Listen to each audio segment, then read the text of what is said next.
खुदावंद यीशु के अज़ीम जलाली और बाबरकत नाम में आप सबको एवेंजलिस्ट और रूह सुधाकर का सलाम। और मैं खुदावंद की शुक्रगुजारी करती हूँ आज के दिन के लिए, ज़िंदगी की तमाम नेमतों के लिए। उसने हमें ज़िंदों की ज़मीन पर ज़िंदा रखा। मैं खुदावंद की शुक्रगुजारी करती हूँ। उसने हमें कोविड-19 से बचाए रखा। हम खुदावंद की शुक्रगुजारी करते हैं।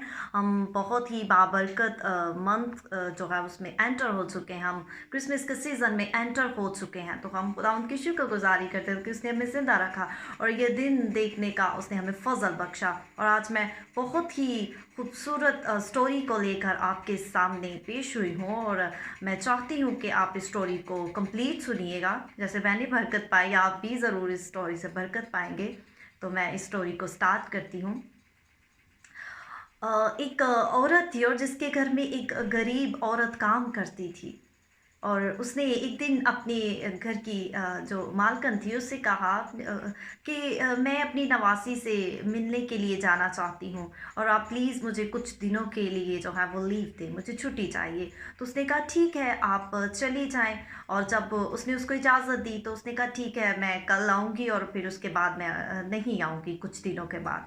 और जब उसका शौहर जो है वो घर पर आया और उसने अपने शौहर को बताया कि कल से जो है वो मासी नहीं आएंगी, तो आप प्लीज़ कम कपड़े निकालिएगा धोने के लिए। तो उसने कहा ठीक है, लेकिन वो क्यों नहीं आएंगी? तो उसकी बीवी ने बताया कि वो अपनी नवासी से मिलने के लिए जा रही है और मैं सोच रही हूँ कि मैं उनको 500 रुपया दे दूँ। तो उसके शौहर ने कहा कि थोड़े दिनों के बाद तो ईद आ रही है, तो हम उनको फिर 500 रुपया दे देंगे, क्या तुम फजूल खर्ची करती रहती हो? तो उसने कहा कि नहीं नहीं, मुझे ऐसा लगता है कि मुझे उनको 500 रुपया जो है वो देना चाहिए, क्योंकि वो गरीब औरत है, तो चलो हमारे घर पर काम करती है, तो वो अपनी नवासी से मिलने जा रही है, तो वो उनके लिए कुछ ले जाएगी और जो है वो भी खुश हो जाएंगे। उसके शौहर ने कहा अच्छा ठीक है, जैसा तुम्हें अच्छा लगता है तुम कर लो। तो वो क्या करती है कि उसका शौहर जानता था कि ये बाद में मुझे किसी न किसी चीज़ के लिए डिमांड करेगी। तो उसका शौहर कहता है हाँ, बाद में तुम मुझे कहोगी कि मुझे पिज़्ज़ा चाहिए, मुझे ये चाहिए, मुझे वो चाहिए। तो उसकी बीवी ने कहा कि नहीं, मुझे 8 पीसों वाली अगर मैं एक दफ़ा 8 पीसों वाली रोटी नहीं खाऊंगी तो मुझे कोई फ़र्क नहीं पड़ेगा। तो उसने कहा अच्छा चलो ठीक है, तुम उसको 500 रुपये दे देना। दूसरे दिन जैसे ही मासी आती है तो वो उसको 500 रुपया दे देती है और वो कहती है कि आप मुझे क्यों दे रही हैं? उसने कहा कि जब तुम अपनी नवासी से मिलने जाओगी तो अपनी बेटी के लिए कुछ ले जाना, अपनी नवासी के लिए कुछ ले जाना। वो बहुत ही खुश होती है और जब वो उस 500 रुपये को लेती है तो वो अपनी नवासी के लिए चीज़ें लेती है, अपनी बेटी के लिए, अपने दामाद के लिए, मोहल्ले वालों के लिए मिठाई लेती है, अपना किराया देती है और वो उसके 500 रुपये जो हैं वो खर्च हो जाते हैं। और जब वो कुछ दिनों के बाद घर पे काम करने के लिए आती है तो वो जो जिनके घर पर वो काम कर रही होती है, वो आदमी पूछता है कि मासी आपकी छुट्टियाँ कैसी रही? उसने कहा बहुत अच्छी रही। उसने कहा अच्छा, आपने उस 500 रुपये का क्या किया? उसने जैसा कि वो काम कर रही थी, लेकिन उसने उस 500 रुपये में से जो अखराजात किए, जो उसने पैसे खर्च किए जहाँ जहाँ पर, उसको रटे हुए थे, उसको ज़ुबानी याद थे और उसने उसमें से 8 काम किए। उसने उस 500 में से 8 काम किए। उसने अपनी बच्ची नवासी के लिए चीज़ें ली, अपनी बेटी के लिए, अपने दामाद के लिए और उसके ससुराल वालों के लिए अपने आने जाने का किराया दिया और उसने मिठाई भी ली और ऐसे ही उसने तकरीबन 8 काम कर लिए।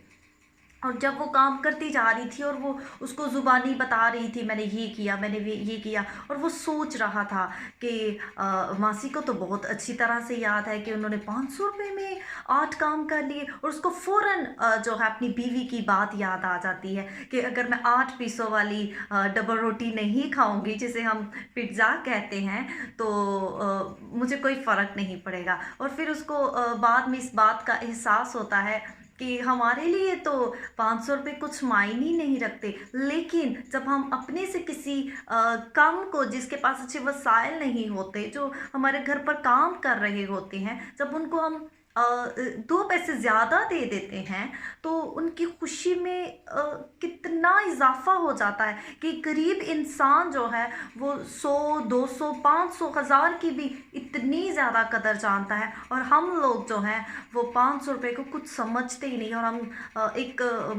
कुछ ही टाइम में हम खाने वाली ऐसी चीज़ें मंगवा कर हम उसको लाइक जैसे वो उसकी बीवी कह रही थी, अगर मैं पिज़्ज़ा नहीं खाऊँगी तो मुझे कोई फ़र्क नहीं पड़ेगा, और फ़ौरन उसकी आँखों में आँसू आ जाते हैं। और उसके बाद जब भी वो अपनी नवासी से मिलने जाती है, तो वो आदमी जो है वो अपने घर की मासी को ज़रूर ₹500 देता है कि जब तुम जाओ तो अपनी बेटी के लिए, दामाद के लिए और नवासी के लिए कुछ ना कुछ ज़रूर लेकर जाना, ताकि आपकी खुशी जो है वो और बढ़ जाए। तो जब इसी तरह अब जैसे कि क्रिसमस का सीज़न है, अपने चारों तरफ नज़र दौड़ाएँ और देखें कि जो लोग जिन लोगों को हमारी ज़रूरत है, अगर हम उनको थोड़ा-सा भी देंगे, मैं आपको ये नहीं कहती कि आप बहुत ज़्यादा दें, जो ज़्यादा दे सकते हैं वो ज़्यादा दें, जो कम दे सकते हैं वो कम पैसों से भी दूसरों की हेल्प करें। हमें हेल्प करनी चाहिए, जैसे कि अभी कोविड-19 की वजह से पूरी दुनिया बहुत ज़्यादा डिस्टर्ब होकर रह गई है।